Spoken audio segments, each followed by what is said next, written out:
Жаагийн хувьд энэ хуулийн лавлгаануудыг манай гишүүд бас харчаарай. Тэгэхээр нийгэм бас тодруулж хэлэхэд энэ 126 гишүүнтэй парламент бүрдснээсээ хойш улсын хурлын тухай хууль, дан ялангуяа өнөөдөр хилцэж байгаа энэ өргөдөлтөй холбоотой ямар ч зүйл заалттай холбоотой хууль санаачилж баталсан зүйл байхгүй. Тэгэхээр 1997 оноос хойш энэ бол ийм зохицуулттай байж ирсэн байна.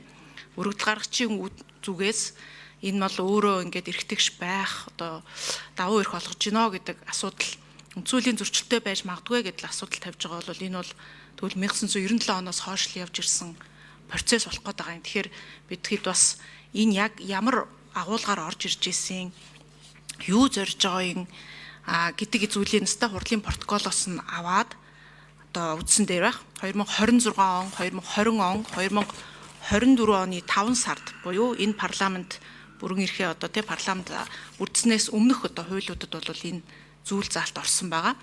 Тэгээ өргөдөл гаргагчийн хувьд бол мэдээж энэ асуудлыг бусад иргэдтэйгээ адилхан байх зарчмыг ярьж байна. За миний хувьд бол бас энийг дэмжиж байгаа.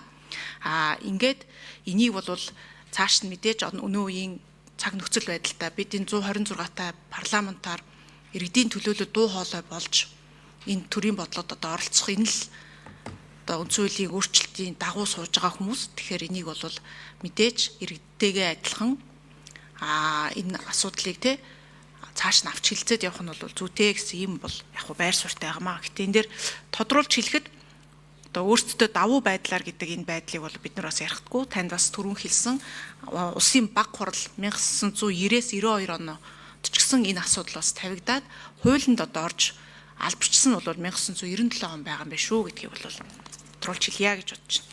За одоо энэ асуудалтай холбоотойгоор үг хэлэх гишүүд